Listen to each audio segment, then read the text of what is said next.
期，越南、埃及、俄罗斯、塞尔维亚、柬埔寨等国相继宣布禁止大米、小米、葵花籽油等农产品的出口。但是中国人请别慌，更不必去囤粮，因为凡事天下粮仓。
工作了，看一下零工市场有没有招工的。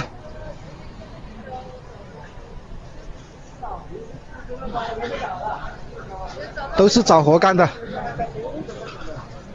这里还有警察在这里执勤。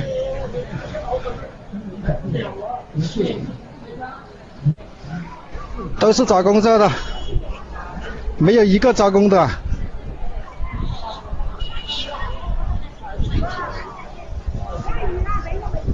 今年第一次来这个零工市场。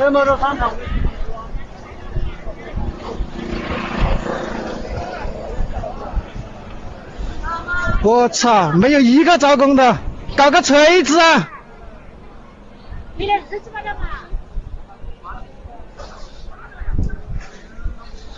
没有看到有一个老板招工啊，这老板去哪里了？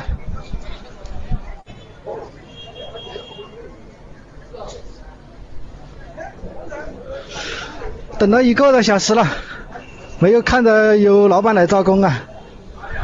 今年做临时工肯定有挂逼呀。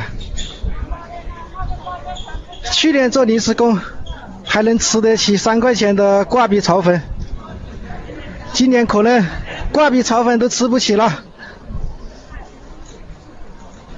没有人来招工啊，都全部站在这里。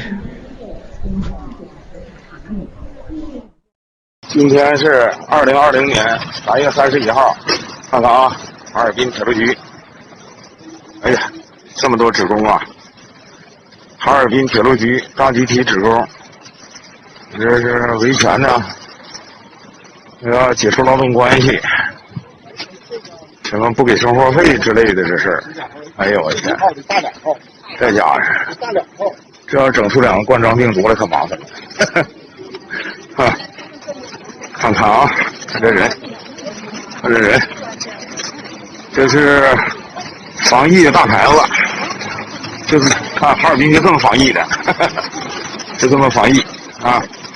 这么多人在这防疫呢吧？看，看这家伙，这么多人防疫呢！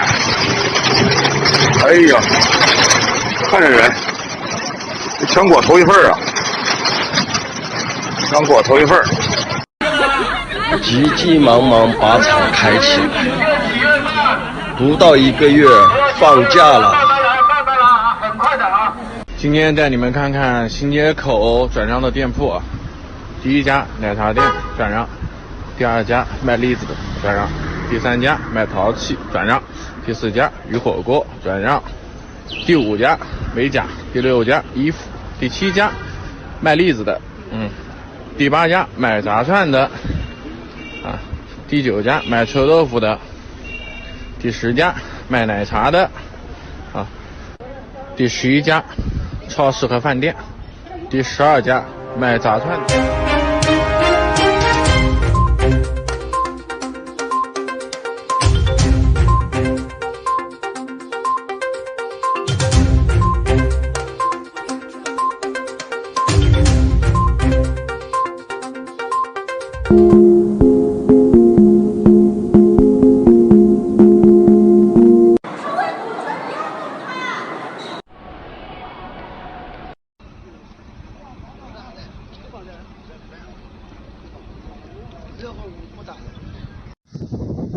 我已经进屯子了。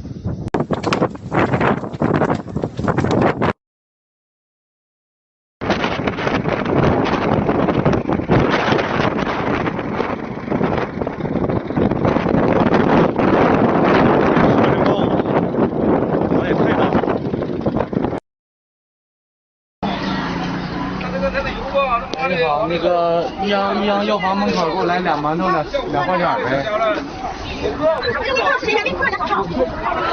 买点菜太难了啊！看见没有，这牌子要吃啥？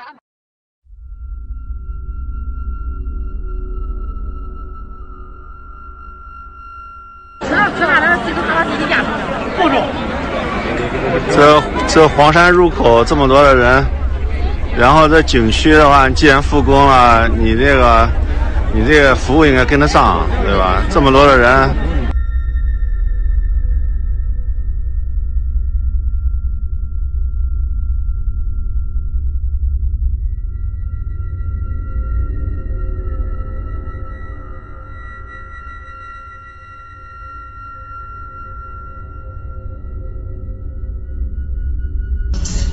看，全是当兵的啊，全是，这里边坐的全是当兵的。北京啊，不知道什么情况，全是，我操，好多车，我操！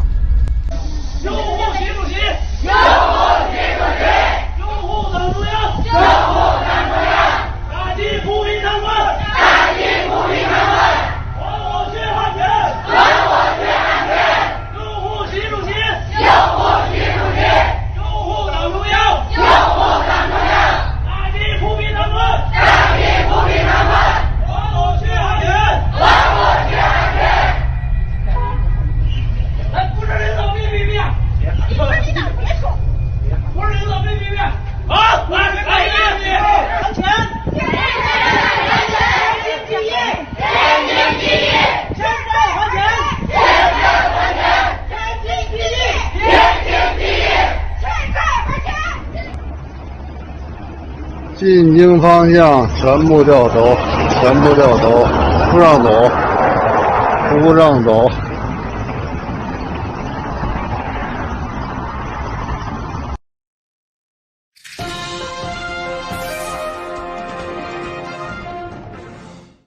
Tonight, New York City disinfecting thousands of trains, buses, and stations. The massive cleaning effort following the state's first suspected case of community spread of the virus. But this video, which a source has told me was filmed at the Behesht Maisame morgue in the holy city of Qom, shows how serious this is. We counted 48 bodies, suggesting that the official countrywide death toll of 77 is an underestimate. We went out to take a look for ourselves yesterday, and there wasn't a toilet roll in sight. I mean, are we actually at risk of running out of these supplies in Australia? Look, if you asked me this time yesterday, I would have said no, but the last 24 hours has truly been amazing. We still had stock of toilet roll on our shelves this time yesterday morning. You're right, it's almost a wipeout now.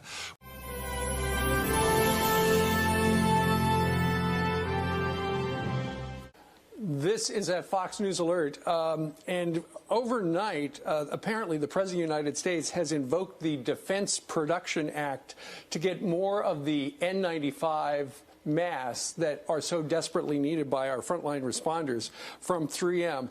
The president said after seeing what he tweeted this, after seeing what they were doing with their masks, he said it was going to become necessary. It is unclear right now, and the Trump tweet did not elaborate on the government's concerns about 3M. Nonetheless, Brian, he is ordering them via the Defense Production Act to make more. All right, Geraldo Rivera is here to comment on this. Geraldo, 3M, there's been rumors about what 3M was doing, not selling to us, their distributors going to the highest bidder. Now it looks like they basically confirmed it. What's your reaction?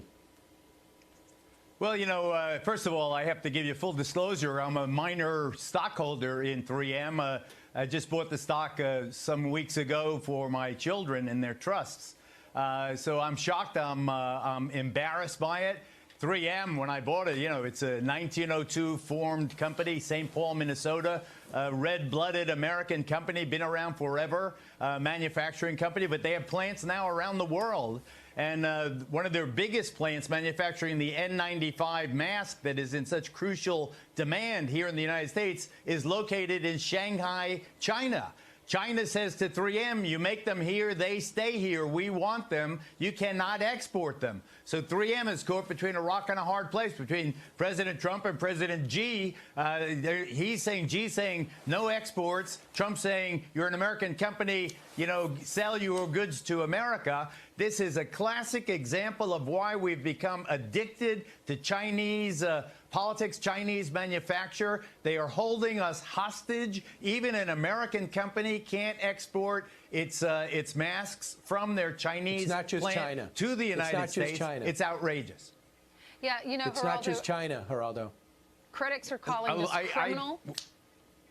Critics are calling it criminal. Some of the brands that are under 3M, Scotch, Post-it, NextCare, brands we all use. And these N95 masks are in short supply. They're the gold standard. It's what's keeping many of our healthcare workers that are on the front lines alive. It's needed. We need them here in America, and they're made here in America. It doesn't matter how much money that another country will offer them, that they need to keep them here in America. Now, they do have a statement. Right. The full statement is on their Twitter page, but let me read a portion of it. It says, we look forward to working closely with the administration to implement yesterday's Defense Production Act order. We will continue to maximize the amount of respirators we can produce on behalf of U.S. healthcare workers, as we have every single day since the crisis began. So, Geraldo. Well said. You know, I think that they've got to be busted. They've got to be squeezed. The president's got to take the CEO of 3M and shake him up and say, you've got to make a stand here. You've got to insist your Chinese landlords let you sell these masks back to your own country. I think it's outrageous. I think it's a scandal. But I also think that the president has to go to the Chinese president and say, listen, you're holding our masks hostage. You know, not only that, just to add to the outrage, in early January, when the Chinese figured out what the hell was going on with this virus, they bought up masks that were outside China and brought them into China. So not only are they not letting our masks leave China, they've taken, you know, from the world marketplace, they've taken all the masks that are available for sale and brought them into China. Well, now 3M says they are going to go full bore and make as many as they possibly can, but they've been doing that all along, they say as well.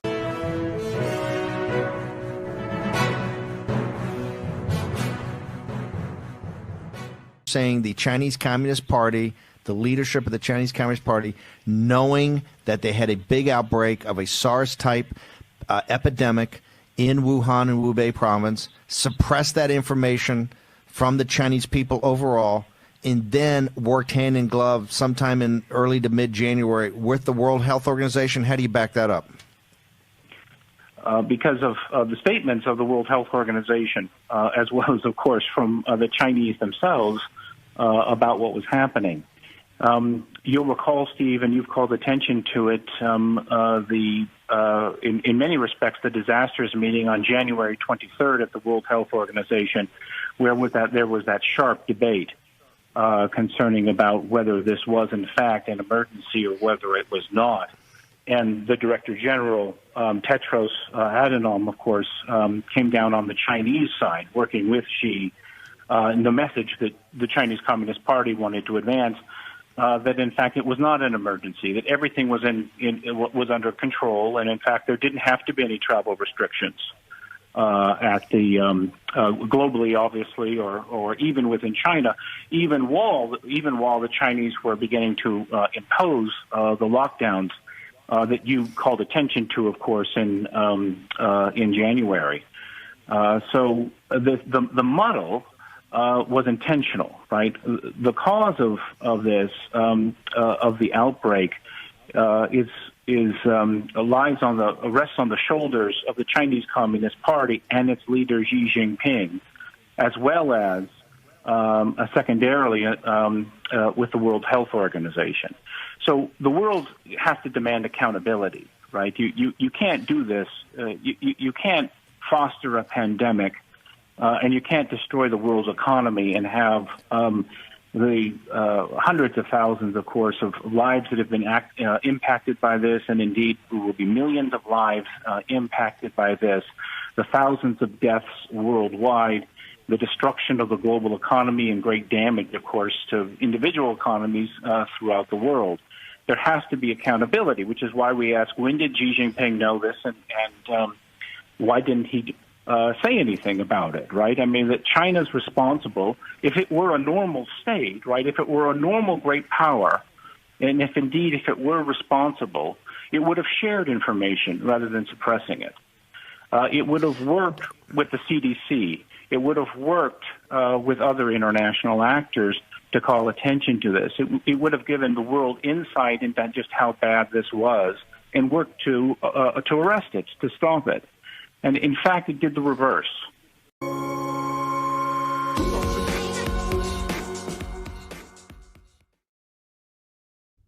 美国人死了5000人，未来会不会死5万人？按照总统的说法，可能是10万、20万，也可能200万。我可以告诉你，战友们，不要说死20万，12万美国人啊，中共那个青烟袅袅的炉子就不够用了，真的，只能是直接烧了。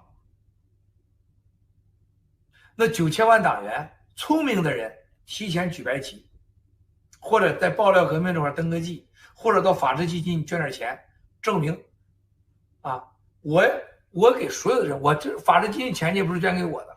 如果9000万党员有一点有脑子，一定让家人给法治社会法治捐钱。就这一条证明，我支持中国拥有法治和信仰的自由。啊，这绝对是一个救生券。啊，大家不许走得开。9000万党员现在第二个招，想尽办法啊留点证据，就让我给大家推荐的啊这个摄影师一样的电影，就把那胶片留下来，你就可以获得新生，拯救全家呀。如果你现在方便是吧，抽烟的时候把烟头扔个正确的地方啊，你自己留下证据啊，霹雳火啊，你也有新生的机会呀，啊，这很重要。